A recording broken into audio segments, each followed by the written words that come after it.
اعوذ باللہ من الشیطان الرجیم بسم اللہ الرحمن الرحیم۔ وینس ایجی کے خصوصی پروگرام ہمارے رمضان میں ساجد السلام علیکم۔ آج ہم بات کریں توبہ پر، توبہ کی کتنی اہمیت ہے دین میں، اس پہ بات کریں گے کیونکہ آخری عشرہ چل رہا ہے، طاقتیں ہیں، یہ ٹاپک اہم ہے۔ جب ایک آدمی سے جب توبہ کرتا ہے تو اس کی بھی رب العالمین کر لیتے ہیں۔ تو علماء روشنی ڈلوائیں گے، میری ہے کہ میں کم بات کروں، علماء آتے ہیں اپنا قیمتی، ان سے زیادہ ہم علمی نالج لے کے محتاج نہیں ہیں، فرض سے ہمارے ساتھ آ رہے ہیں، تو اصول والے آدمی ہیں اور ہمارے بہت اچھے محسن اور دوست کا اہل سنت الجماعت سے تعلق ہے، مولانا سیالوی صاحب۔ بہت شکریہ سر سیالوی صاحب، آپ نے ٹائم۔ سمیع قادری وہ بھی فرسٹ ڈے سے آ رہے ہیں اور وہ بھی ڈیلی آ رہے ہیں، وہ آپ کو نعت سناتے ہیں، آپ سب سنتے ہیں ان کی نعت۔ سیالوی صاحب سے آغاز۔ سیالوی صاحب، توبہ کتنی اہم ہے؟ نحمدہ ونصلی علی رسولہ الکریم، بسم اللہ الرحمن الرحیم۔ یا ایہا الذین آمنوا توبوا الی اللہ توبۃ نصوحا، صدق اللہ العظیم۔ اللہ امین نے ارشاد فرمایا، یا الذین آمنوا، ایمان والو، توبوا اللہ کی طرف توبۃ نصوحا، ایسی توبہ جو کہ تمہارے لیے نصیحت بن جائے، تمہاری کامیابی بن جائے۔ جناب عمر ابن فاروق اعظم رضی اللہ تعالی عنہ کی خدمت عالیہ میں سوال ہوا اسی آیت کے حوالے سے کہ اس آیت میں توبۃ النصوح ذکر خیر کیا گیا، تو جناب فاروق اعظم کی عالیہ میں سوال ہوا، حضرت ارشاد فرمائیے یہ نصوحہ کون سی توبہ ہے؟ تو عمر ابن خطاب رضی اللہ تعالی عنہ نے فرمایا کہ توبہ اس سچی توبہ کو کہ آپ نے یہاں ایک مثال دی کہ جیسے دودھ نکالا جاتا ہے اور نکلا ہوا دودھ واپس لوٹ کر عام پر نہیں جا سکتا، تو توبۃ اس سچی توبہ کا نام ہے کہ کسی ناپیدا فعل سے کسی سے توبہ تو پھر وہ واپس لوٹ کر گناہ کی جانب نہ جائے۔ سبحان اللہ، یہ توبۃ النصوحہ، اس کو سچی توبہ کہتے ہیں۔ سبحان۔ اور ہمیں ہر وقت ساجد بھائی اللہ رب العالمین کی بارگاہ میں توبہ چاہیے، اور ہر وقت ہمیں استغفار کرنا چاہیے، کیونکہ صحیح حدیث پاک میرے اور آپ کے پیارے نبی صلی اللہ علیہ وسلم روز کی بنیاد پر 100 بار استغفار کیا، یعنی رحمت صلی اللہ علیہ وسلم جو کہ تمام معصوموں کے سردار ہیں، وہاں تو گناہ کے سوچا بھی نہیں جا، اللہ کے پیارے محبوب صلی اللہ علیہ وسلم کی عظمت اور شان ہو جائیں، کار روز کی بنیاد پر 100 بار استغفار کرتے ہیں۔ اب سر حضور استغفار کرتے ہیں، ہم حضور میں پڑھنے والے ہیں اور ہم آپ کو حضور کا کہلواتے ہیں، تو پھر ہم اپنی زندگی استغفار کی کتنی کثرت کرنی ہے۔ اس لیے یہ کہ ہم کے ساتھ استغفار کریں، ہر وقت ہم اس کو اپنی زبان پر جاری اور ساری استغفر ربی من کل ذنب واتوب الیہ۔ اسی طرح اس کے ساتھ ساتھ جیسا کہ ایک اندر ہے سبحان اللہ حمدہ، کوئی روز 100 بار اس تسبیح کو پڑھے تو اللہ تعالیٰ اس پر اتنی مہربانی فرماتا ہے، فرمایا گیا کہ اگر اس کے سمندر کی جھاگ کے برابر بھی گناہ ہوں گے یا سمندر کی سے بڑھ کر اس کے ہوں گے، تو اس تسبیح کی برکت سے اللہ تعالیٰ کے گناہوں کو مٹا کر ختم۔ سبحان اللہ۔ اس کے ساتھ ساتھ ہمیں کلمہ شریف کا کرنا چاہیے، کیونکہ کلمہ شریف اپنی زندگی کا مول بنا لینا چاہیے، اور شریف تجدید ایمان کا بہترین ذریعہ ہے۔ نہ جانے ساجد دن میں ہم سے کتنی غلطیاں ہوئی ہیں، ہم سے قطعیں ہو جاتی ہیں اور نہ جانے ان کی زبان سے یا کلمہ بھی نکل جاتا ہے. یہ انسان نے کلمہ شریف اپنی زندگی کا معمول بنا چاہیے. یہ ایمان کا ایک بہترین ذریعہ. اسی طرح احادیث پاک کے اندر جب ہم دیکھتے ہیں تو توبہ کی بڑی فضیلت ہے. امام محمد غزالی رحمۃ اللہ علیہ فرماتے ہیں کہ ایک شخص حضرت عبداللہ ابن مسعود رضی اللہ تعالیٰ عنہ کی خدمت عالی ہوا اور عرض کی کہ میں نے گناہ ہے، کیا میں توبہ کروں تو اللہ میری توبہ کو قبول فرما لے گا؟ عبداللہ ابن مسعود رضی اللہ عنہ نے دائیں جانب اس سائل کا سوال سن کر دائیں جانب اپنا منہ کر لیا. وہ سائل دائیں جانب آ کر کے کھڑا ہو گیا. اس نے پھر یہی سوال کیا کہ میں نے گناہ کیا ہے، اگرچہ میں توبہ کروں تو کیا میری توبہ قبول ہو جائے گی؟ آپ نے بائیں جانب منہ کر لیا. پھر وہ بائیں جانب آ کر کے کھڑا ہوا، پھر یہی سوال. تو حضرت عبداللہ ابن مسعود کی آنکھوں سے آنسو جاری ہو گئے اور آپ پر جلال کی بھی کیفیت طاری ہے. آپ نے فرمایا کہ جنت کے 8 دروازے ہیں اور وہ کھلتے بھی ہیں اور بند بھی ہوتے ہیں. جہنم کے دروازے کھلتے بھی ہیں، بند بھی ہوتے ہیں، لیکن توبہ کا دروازہ ایک ایسا دروازہ ہے جو کہ 24 گھنٹے یہ دروازہ بند نہیں ہوتا، بلکہ ہر لمحہ، ہر گھڑی، ہر وقت، ہر دن، ہر رات یہ توبہ کا دروازہ کھلا ہوا ہے. جب تو اللہ کی بارگاہ میں سچی توبہ تو تیری توبہ اللہ کی بارگاہ میں قبول ہو جائے گی. سبحان اللہ. مولانا صاحب ایک سوال میں آپ کو یہاں دے دوں کہ جب بندہ مومن توبہ کرتا ہے کہ میں فلاں گناہ نہیں کروں گا، میں سود کا کام نہیں کروں گا، میں یہ فلاں زنا کا کام دوبارہ نہیں کروں گا، یا میں چوری بدکاری نہیں کروں گا دوبارہ، اور وہ پھر کرنے لگ جاتا ہے، پھر توبہ کرتا ہے پھر کرنے لگ جاتا ہے. جی اس پہ میں جو ہے وہ آپ کے سوال کے جواب میں ہی پورا ایک واقعہ ہے جو کہ حضرت داتا علی حجویری رحمۃ اللہ علیہ، آپ کی کتاب ہے کشف المحجوب شریف، اور دیگر محدثین نے بھی، علماء نے بھی یہ واقعہ لکھا ہے کہ ایک شخص جو کہ گناہ کرتا اور گناہ کرنے کے بعد وہ صبح اٹھ کر کے بازار میں آ کر اس گناہ کا اعلان کرتا، اور گناہ بھی بڑا کبیرہ گناہ، اور وہ اعلانیہ طور پر اس کی الاؤسمنٹ کر کے بتاتا کہ جی میں نے یہ گناہ کیا ہے.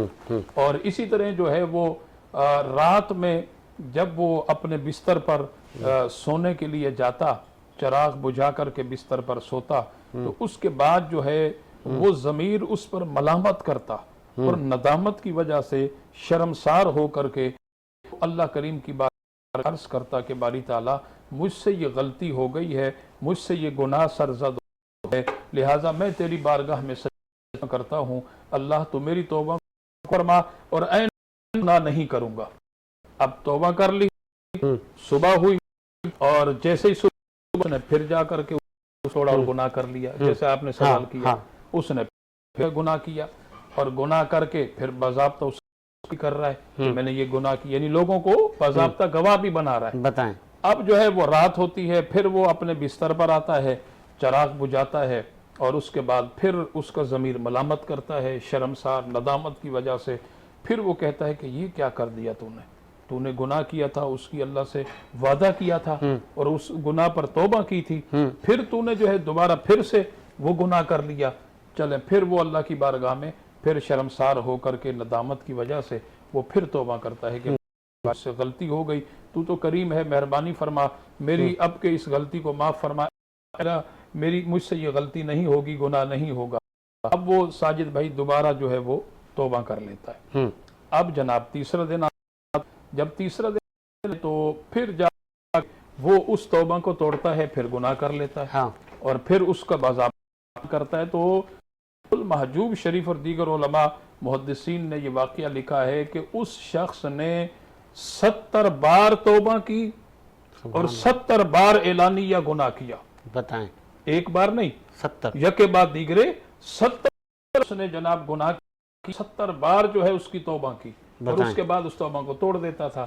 اس کے بعد جو ہے اب 70 بار کرنے کے بعد، 70 گناہ کرنے کے بعد جب وہ اپنے بستر پر جا کر کے لیٹا اور اس کے بعد پھر اللہ کریم کی بارگاہ میں ہے کہ سب سے پہلے کہا کہ تو کتنا بڑا جھوٹا انسان ہے، تو روز گناہ کرتا ہے، روز توبہ کرتا ہے، اللہ سے وعدہ کرتا ہے، صبح اٹھ کر کے اسے تو پھر توڑ دیتا ہے، تو بہت بڑا جھوٹا انسان ہے، تو اپنی بات پر قائم ہی نہیں رہتا، لہٰذا اب تو اللہ تجھے معاف کبھی بھی نہیں کرے گا۔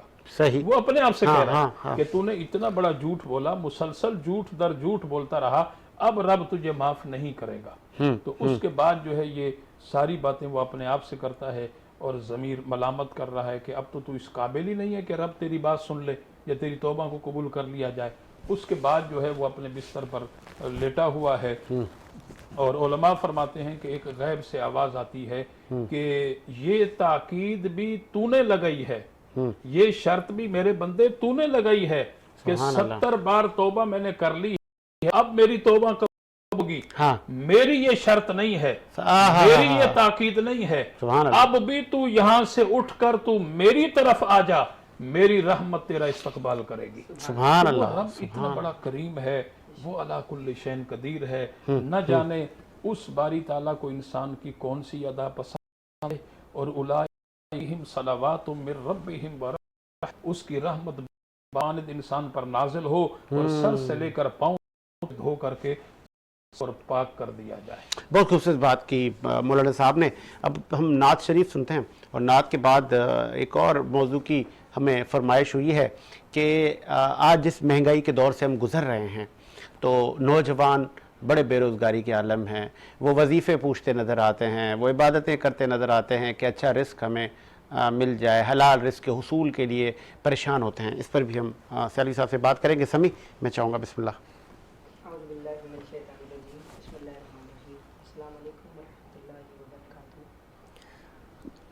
کلام سماعت فرمائیے تو کہتے ہیں مدینے مجھے کو بلا لے، بہت اداس ہوں میں، مدینے مجھے کو بلا لے، بہت اداس ہوں میں، مدینے مجھے کو بلا لے، بہت اداس ہوں میں، غم جہاں سے بچا لے، بہت اداس ہوں میں،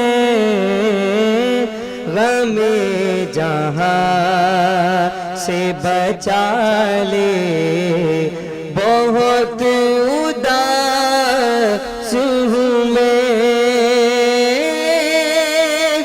کرم حضور ہو ایسا کہ سارا گھر آئے، کرم حضور ہو ایسا کہ سارا گھر آئے، میرے سوال نہ ٹالے، بہت اداس ہوں میں، میرے سوال نہ ٹالے، بہت اداس ہوں میں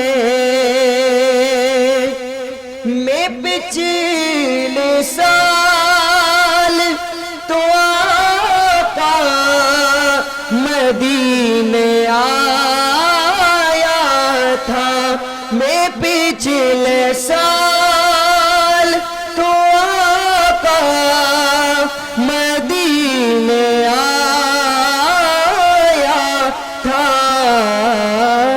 حضور پھر سے بلا لے، بہت اداس ہوں میں، حضور پھر سے بلا لے، بہت اداس ہوں میں. شیر سمجھ فرمائیے. نہیں ہے غیر اجاگر غلام آپ کے. نہیں ہے غیر اجاگر غلام آپ کا ہے.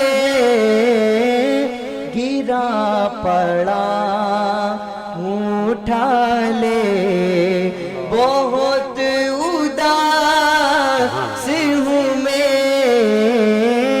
گرا پڑا اٹھا لے بہت اداس ہوں میں. مدینے مجھے کو بلا لے بہت اداس ہوں میں. سبحان اللہ، ماشاءاللہ. اور سیلوی صاحب، ایک فرمائش ہوئی ہے کہ حلال رزق کے حصول کے لیے کیا احکامات ہیں، بندہ مومن کو کیا کرنا چاہیے، کس طرف کس سمت جانا چاہیے، کیا دعائیں ہیں؟ جی دیکھیں، حصول رزق کی تلاش یہ بھی عبادات میں سے ایک حصہ ہے. اور پھر خاص کر کے انسان کی ترجیحات کے اندر سب سے پہلی ترجیح یہ ہونی چاہیے کہ میں نے خود بھی رزق حلال کھانا ہے، سبحان اللہ. اور اپنے بچوں کو بھی رزق حلال کھلانا ہے. یہ الگ بات ہے ساجد بھائی، جب ہم اپنے معاشرے پر نظر ڈالتے ہیں تو ایسے لوگ جو کہ ایک ایمانی جذبہ لے کر وہ معاشرے کے اندر نکلتے ہیں، یا مختلف ڈپارٹ کے اندر یا مختلف جو ہے وہ فیکٹریز یا کارخانے یا دکانیں آپ لے لیں وغیرہ وغیرہ، جب وہ جاب کرتے ہیں، سروس کرتے ہیں، تو پھر معاشرے کے اندر انہیں مجبور کیا جاتا ہے. افسوس کے ساتھ میں یہ بات عرض کر رہا ہوں کہ انہیں مجبور کیا جاتا ہے غلط راستے کی طرف گامزن کرنے کے لیے. بتائیں. اور انہیں مجبور اور مختلف نوعیت کا دباؤ ڈالا جاتا ہے کہ جیسے ایک انسان ہوتا ہے نا کہ وہ خود خراب ہے، وہ راشی ہے، رشوت خور ہے، حرام کھانے والا ہے.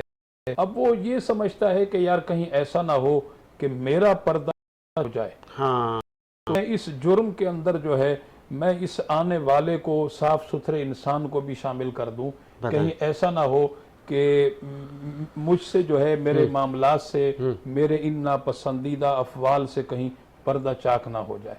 جبکہ ہونا تو یہ چاہیے اس اللہ کی بارگاہ میں توبہ کرنی چاہیے اور اس آنے والے نیک انسان سے سبق حاصل کرنا چاہیے کہ یار یہ اتنا بڑا خوددار ہے، اتنا بڑا حقیقت پسند اور سچائی پر مبنی یہ اپنی اس نوکری، اپنی سروس کام کو کر رہا ہے، یہ خود بھی جو ہے وہ رزق حلال کا طالب ہے، بچوں کے لیے بھی وہی اس کی کوشش ہے. اچھا، پھر اس کے ساتھ ساتھ ساجد بھائی، اگر اللہ نے مجھے فیکٹری کا مالک بنایا ہے، کارخانے کا مالک یا دکان مالک یا کسی بھی ادارے کے اندر اللہ ایک اچھی سیٹ پر ہے، رب نے مجھے عزت دے رکھی ہے، تو میں اپنے ملازمین کا بھی خیال کروں. بتائیں. دیکھیں، آپ اپنے ملازمین کی جب ضرورت کو بہتر انداز میں پورا کر دیں گے تو کبھی بھی ساجد بھائی چوری نہیں ہوگی، کبھی بھی رشوت خوری نہیں ہوگی، بالکل ایسے کبھی بھی کوئی غلط معاملات نہیں ہوں گے. دیکھیں انسان ان غلط معاملات کے اندر جاتا کیوں ہے؟ بنیادی طور پر یہ بھی تو ہمیں دیکھنا چاہیے نا. اب دیکھیں کہ میں اگرچہ مالک ہوں اور میرے گھر کا خرچ جو ہے، میں ایک مثال دے رہا ہوں کہ منتھلی ₹1,00,000 ہے، تو یار میرے پاس جو کام کرنے والا ہے وہ بھی تو انسان ہے. صحیح. وہ کوئی فرشتہ تو نہیں ہے. ضروریات زندگی اس کے ساتھ بھی تو جڑی ہوئی ہیں. ایسا ہی ہے. اس کی بھی بیوی ہے، اس کے بھی بچے ہیں، اس کا بھی خاندان ہے، اس سے بھی جو ہے وہ سارے معاشرے کے معاملات کو لے کر کے چلنا ہے، تو اس کے بچوں کی بھی جو ہے وہ خواہش ہیں. اب وہ یہ تو نہیں کہتے نا کہ ساجد بھائی کی جو ہے کیا سیلری، بچوں کو تھوڑی اس سے ایسا ہے، وہ تو اپنی ڈیمانڈ رکھتے ہیں کہ میرے ابا کا نام ہے، میرے باپ آسان ہے، تو میں ان کے سامنے جو ہے اپنی ڈیمانڈ تو انشاءاللہ وہ پوری ہو جائے. لیکن اب بعض اوقات وہ والدین اپنے بچوں کی ڈیمانڈ کو پورا کرنے کے لیے وہ غلط راستے کا پھر تعین کرتے ہیں، جو کہ انتہائی ہلاکت والا راستہ ہے، لمحہ فکریہ ہے سوسائٹی کے لیے بھی ہے. سوسائٹی کے لیے تو اس لیے دیکھیں اب اپنے ملازمین کو دیکھیں، ملازمین بہت طاقت، بہت سرمایہ ہوتے ہیں صحیح کسی بھی ادارے کے ملازمین، کسی بھی ادارے کے. دیکھیں اگر میں مالک ہوں، میں تو ایک مثال ہے اپنے گھر پر ہوں، لیکن میرے ملازمین میرے پورے ادارے کو چمکا چلا رہے ہیں، اور انہی کی وجہ سے آج میں بھی چمک رہا ہوں، اور مجھے بھی عزت، میری اتنی پیار ہے، لوگ مجھے اتنا رسپیکٹ دیتے ہیں. صرف بیسک بنیاد کیا ہے؟ میرا وہ ادارہ ہے، ٹھیک ہے، اسی کی پبلکسٹی ہے، اسی کا ایک نام ہے. تو اس لیے کیوں نہ ہو کہ ہم اپنے ان ملازمین کو ایک بہتر انداز میں انہیں ایسا پیکج دے دیں، اللہ کے لیے کریں. اور دیکھیں قرآن کی آیت ہے نا سورہ بقرہ کے ابتدا میں وَمِمَّا رَزَقْنَاهُمْ يُنْفِقُونَ، کہ اللہ جب تمہیں رزق دیتا ہے تو اس میں مومن کا بھی حصہ ہوتا ہے، مسلمانوں کا بھی حصہ ہوتا ہے. جب وہ بندہ مومنین پر یعنی مسلمانوں پر اللہ اور مخلوق خدا خرچ کرتا ہے تو اللہ کو اس بندے کی ادا اتنی پسند آتی ہے، اللہ اپنے خزانوں کے منہ اور زیادہ کھول دیتا ہے، یعنی اس بندے کو اور زیادہ اللہ عطا فرماتا ہے. یعنی اس بندے کی وہ ادا اللہ کو اتنی پسند ہے، رب کہتا ہے میں اسے دیتا رہوں تاکہ یہ میرا بندہ میرے ہی نام پر مخلوق خدا میں لٹاتا رہے. یہ ہمیں جو بحث کر کے مخلوق خدا سمجھ کر کے اور کمزور سمجھ کر کے ہمیں ان کو جو ہے طاقتور بنانا چاہیے، انہیں اپنے قدموں پر کھڑا کرنا چاہیے، ہمیں انہیں اس قابل بنا دینا چاہیے کہ وہ کسی غلط راستے کی طرف جانا تو درکنار، وہ غلط راستے کے متعلق سوچ بھی نہ سکے. ضرورت پوری کریں گے تو آلریڈی یہ ساری خرابیاں ختم ہو جائیں گی. اچھا ابھی میں سوشل میڈیا پہ بڑی ایک بحث چھڑی ہوئی تھی جمعۃ الوداع کو لے کر نا، کہ جس طرح رمضان کی جمعے ہیں اسی طرح آخری جمعہ بھی ویسا ہی ہے، یہ مزید دین میں خرافات ہے. جمعۃ الوداع کیا ہوتا ہے؟ جمعہ تو جمعہ ہے. یہ سوشل میڈیا پہ بحث تھی، سب اپنی اپنی رائے کا اظہار کر رہے تھے، وہ جس طرح آپ کہتے ہیں سب اسکالر بنے ہوئے ہیں. تو آپ بتائیں شریعت کیا یہ واقعی خرافات ہے یا جمعۃ الوداع کی کوئی شرعی طور پر اہمیت ہے؟ اصل میں ساجد بھائی دیکھیں اس میں تو کوئی شک نہیں ہے، وہ بھی ایک جمعہ ہے جیسے عام جمعہ ہے. جمعہ کے دن کو سید الایام کہا گیا، صحیح، کہ وہ ہفتہ بھر کے جو ایام ہوتے ہیں اس کا سردار ہے. سید مانا ہے بادشاہ، سردار، تو لہٰذا یہ ان کا سردار ہے.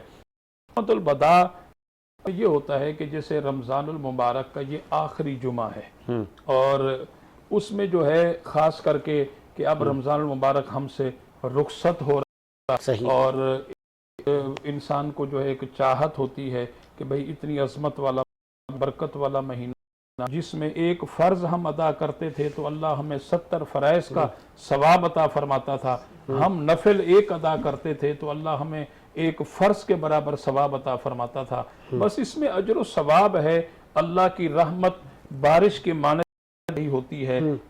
تو یہ وہ ایک اہتمام ہوتا ہے اور اس کی جدائی کا ایک انسان کو صدمہ ہوتا ہے. باقی جمعہ تو جیسے عام جمعے ہیں، یہ بھی وہی جمعہ ہے، وہی برکات ہیں، وہی فیوزات ہیں، وہی اللہ کی رحمتیں ہیں. باقی اس کو جو ہے جمعۃ الوداع یعنی یہ جو رمضان کا آخری جمعہ ہے، ہم سے اب جدا ہونے والا ہے، رمضان اب جانے والا ہے، اور یہ کیونکہ پہلے جو جمعے تھے تو اس کی بنسبت یہ اب آخری جمعہ ہے، اس کے بعد اب عید الفطر آنی ہے. تو بس یہ ہے اس کا سلسلہ. لیکن اللہ تعالیٰ نے دیکھیں ہم مسلمانوں پر ساجد بھائی کتنا مہربانی فرمائی، کتنی کرم نوازی فرمائی.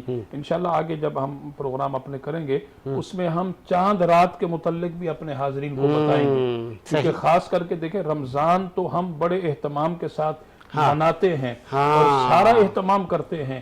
کہیں ایسا تو نہیں ہے کہ جب چاند رات ہوتی ہے تو اس خوشی میں آ کر کے ہم جب بازاروں ہیں تو وہ پورے مہینے بھر کی محنت پر ہم پانی تو نہیں پھیرتے. بہت اللہ اس پر ہم ایک پروگرام کریں گے. مستقل کریں گے، بالکل اچھی آپ نے ٹاپک ہمیں بتایا ہے.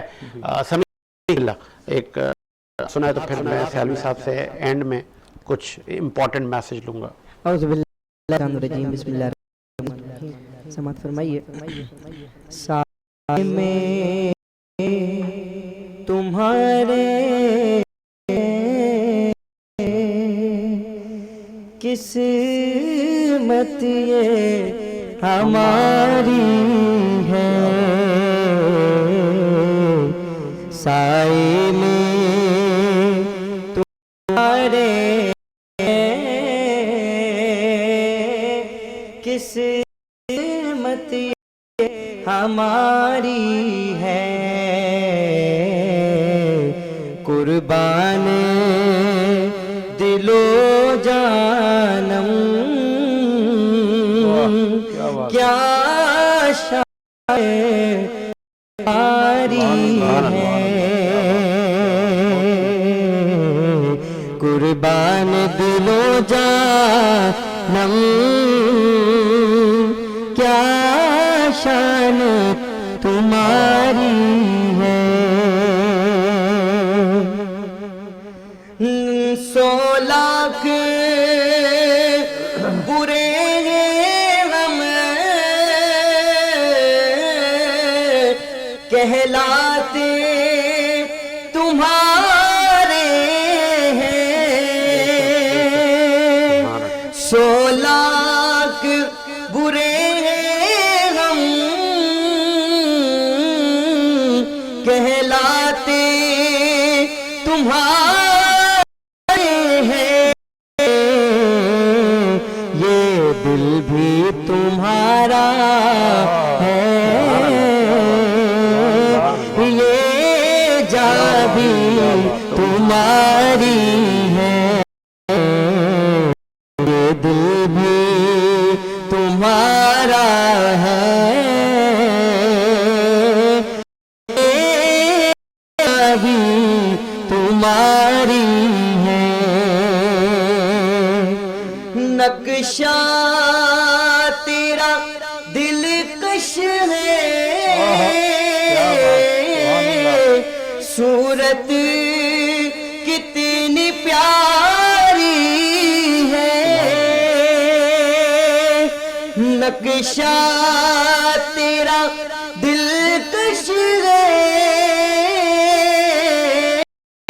صورت کتنی پیاری ہے، 100 آئینے توڑے ہیں تب دل میں اتاری ہے، 100 آئینے توڑے ہیں تب دل میں اتاری ہے، قربان دل و جانم کیا شان تمہاری ہے. سبحان اللہ، ماشاءاللہ. اور ہمارے ساتھ مولانا شوکت حسین سیالوی صاحب موجود ہیں. ہماری کوشش ہوتی ہے کہ ایسے موضوعات پر بات کریں تاکہ امت کی اصلاح ہو سکے. آخری عشرے میں ہمارا پروگرام پہنچ چکا ہے اور آخری عشرے کی فضیلتوں پر ہم روشنی ڈال رہے ہیں. پاک راتیں بھی ہیں، 27ویں شب بھی کل ہے غالباً. تو مولانا صاحب کتنی بڑی اہمیت ہے 27ویں شب کی اور پھر آخری عشرے کی؟ جی ساجد بھائی، آخری عشرہ کی یقیناً بہت بڑی ہے، کیونکہ نبی کریم صلی اللہ علیہ وسلم نے پورے رمضان المبارک کا اعتکاف کیا، پھر 20 دن کا اعتکاف، پھر سرکار نے فرمایا کہ اب جس کو بھی اعتکاف کرنا ہے وہ رمضان کے آخری عشرے کا اعتکاف کرے۔ اور آپ دیکھتے ہیں کہ خواتین و حضرات رمضان المبارک سورج غروب ہونے سے پہلے پہلے اعتکاف کے مقام پر، یعنی جہاں جہاں مرد حضرات نے مساجد میں کرنا ہوتا ہے وہ وہاں چلے جاتے ہیں۔ ہماری بہنیں اور بہنیں، ہماری بیٹیاں جو کہ گھروں میں اعتکاف کرنے کی سعادت حاصل کرتی ہیں تو وہ گھر کے جس حصے کو مختص کرتی ہیں تو وہ اسی روم میں، اسی حصے، اسی مقام پر وہ بیٹھ جاتی ہیں۔ اور خاص کر کے مساجد کے اندر اعتکاف کیا جاتا ہے تو یہ مسجد کا اہل محلہ پر حق ہے کہ اہل محلہ میں سے کم از کم ایک انسان ضرور کر کے اعتکاف کرے، کیونکہ یہ جو آخری کا اعتکاف ہے یہ سنت موقدہ علی الکفایہ اعتکاف ہے، یعنی مسجد کا اس اہل محلہ پر حق ہے اگر پورے اہل محلہ میں سے ایک انسان بھی اعتکاف نہیں کرے گا تو پورے کا پورا اہل محلہ گناہگار ہوگا، اور پورے اہل محلہ سے اس بارے میں سوال ہوگا، پوچھا جائے گا۔ اور اگر ایک فرد بھی اہل محلہ میں سے جا کر جو ہے سنت موقدہ کفایہ یعنی رمضان کے آخری عشرے کا اعتکاف کر لے تو وہ کسی سے کوئی سوال نہیں ہوگا۔ ٹھیک، ایک تو یہ۔ دوسری بات یہ ہے، اچھا میں تھوڑا سا یہ بھی اپنے حاضرین و ناظرین کہ اعتکاف اتنی بڑی فضیلت ہے، یہ جو آخری عشرے کا اعتکاف ہے، جیسے کہ حدیث پاک میں ہے، حضرت سیدنا امام حسین رضی اللہ تعالیٰ عنہ روایت فرماتے ہیں، نبی کریم علیہ السلام نے ارشاد فرمایا کہ جو رمضان المبارک کے آخری عشرے کا اعتکاف کرے، یعنی سنت موقدہ علی الکفایہ جو اعتکاف، تو اللہ اسے 2 حج اور 2 عمرہ اس کا ثواب عطا فرما، اور فرمایا کہ جو ایک دن کا، دوسری روایت، جو ایک دن کا اعتکاف کرے تو اللہ اس بندے کے اور جہنم کے درمیان 3 خندقیں بنا دیتا ہے، اور ایک خندق کا فاصلہ اتنا ہے ساجد بھائی جیسے زمین اور آسمان، ایک خندق کا فاصلہ، اور ایک دن اعتکاف کرنے والے کے لیے 3 خندقیں، اور فرمایا کہ جو صرف مغرب سے عشاء تک اعتکاف کر لے اللہ تعالیٰ اس کے لیے جنت میں محل بنا دیتا ہے۔ اچھا اب مغرب کے لیے گیا، اس نے جا کر کے جماعت سے نماز ادا کی، نویت سنت الاعتکاف کی نیت کر لی، اور پھر وہ عشاء تک قرآن کی تلاوت کرتا رہا یا تسبیحات میں مشغول رہا یا وہ نفلی عبادت کرتا رہا، عشاء کی اذان ہوئی اس نے پھر جماعت سے نماز ادا کی، تو جس نے مغرب سے عشاء تک اعتکاف اس طرح کیا اور ذکر میں مشغول رہا تو اللہ اس کے لیے جنت میں محل بنا دیتا ہے۔ دیکھیں، اور اسی طرح جو ہے اعتکاف کی 3 قسمیں ہیں، ایک اعتکاف سنت موقدہ علی الکفایہ، صحیح، اور ایک اعتکاف واجب، اور ایک اعتکاف نفل، صحیح، یعنی یہ جو سنت موقدہ علی الکفایہ اس وقت میں نے بتا چکا ہوں، اور واجب اعتکاف وہ ہوتا ہے اگر انسان کوئی نظر مانے کہ میرا فلاں ہو جائے، اچھا میرا فلاں کام ہو جائے تو میں 2 دن اعتکاف کروں گا، صحیح، دن کا اعتکاف کروں گا یا اتنے دن کا کروں گا۔ میں ویسے اسی پہ آ رہا تھا کہ 3 دن کا بھی اعتکاف ہوتا ہے۔ جی بالکل، تو یہ اعتکاف واجب اس کو کہتے ہیں۔ اچھا اس کے لیے ساجد بھائی یہ لازم ہے جیسے سنت موقدہ علی الکفایہ اعتکاف جو کر رہا ہے یا کوئی ہماری ماں اور بہن بیٹی کر رہی ہے تو اس کے لیے روزہ رکھنا لازم ہے۔ ہاں یہ اپنے حاضرین کو بتانا ضروری ہے کہ روزہ رکھنا لازم ہے، روزے کے بغیر اس کا یہ اعتکاف نہیں ہوگا، نمبر 1، اور واجب اعتکاف کے لیے بھی روزہ شرط ہے، صحیح، نفلی اعتکاف جو کرتا ہے اس کے لیے روزہ نہیں ہے، اگر تو بہت ہی اچھی بات ہے، تو بغیر روزے کے بھی نفلی اعتکاف ہو سکتا ہے۔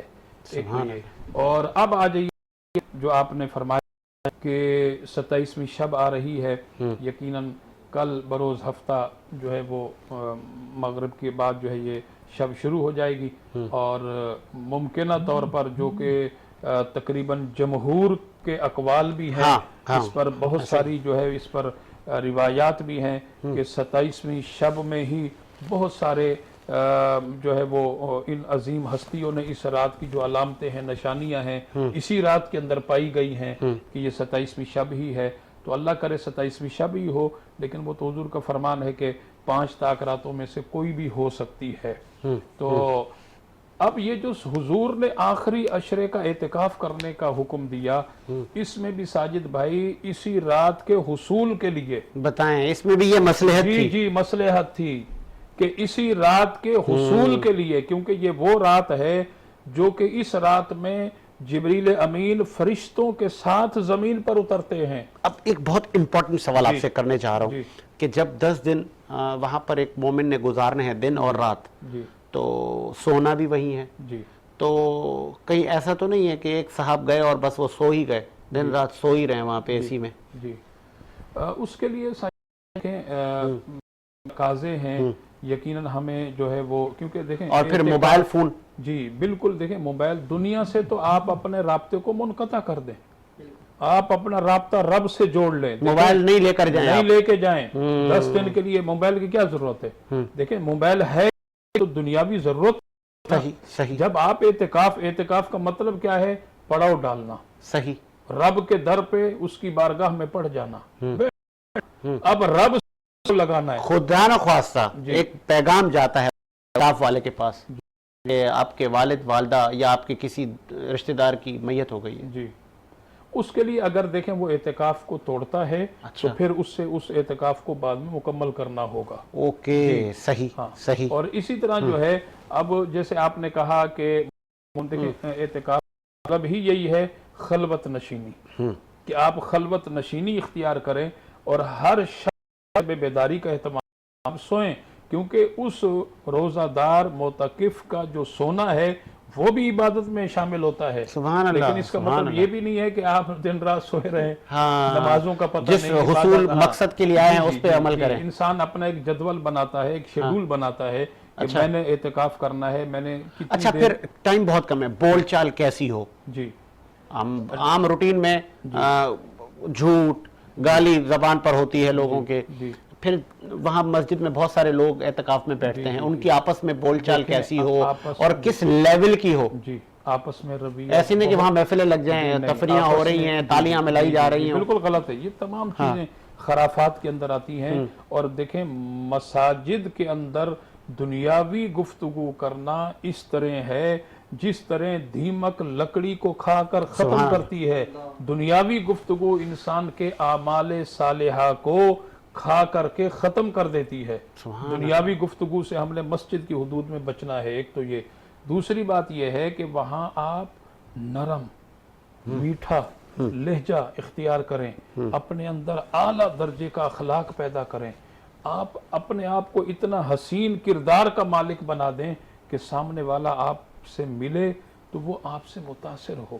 سبحان اللہ۔ اس طرح دیکھیں اعتکاف کا مطلب ہی یہی ہے کہ آپ 10 دن میں اپنے آپ کو اس طرح بنا کر کے جائیں اور اس کے بعد باقاعدہ لگے کہ ہاں فلاں صاحب نے 10 دن کا اعتکاف کیا ہے۔ سبحان اللہ۔ اور اس طرح کی جو جتنی بھی دیکھیں آپ نے کہا جیسے 6 افراد مل کر کے بیٹھ جائیں، اب ظاہر مسجد کے اندر جب 4-6 افراد بیٹھیں گے دوران گفتگو دنیاوی بات بھی آ جاتی ہے، بہت سارے ایسے معاملات بھی آ جاتے ہیں جو کہ ان چیزوں سے پرہیز کرنا چاہیے۔ کیا کرتے ہیں تمہارے ابو، کیا کرتے ہیں، پھر وہاں سے گفتگو شروع ہو جاتی ہے، یہاں غلط ہے، کرکٹ کھیلتے ہو، ہاں نہیں یہ تو دنیاوی باتیں نا، یہ تو دنیاوی ہے، میں پہلے بتا چکا ہوں، ان سے پرہیز، اس سے پرہیز۔ ٹھیک ہے، آگے آپ کا پوائنٹ اسی امید کے ساتھ میرا ملک شاد و آباد رہے۔ مجھے ساجد حسین کو اجازت دیجیے، آپ سے ملاقات ہوگی کل اسی ٹائم۔ اللہ حافظ۔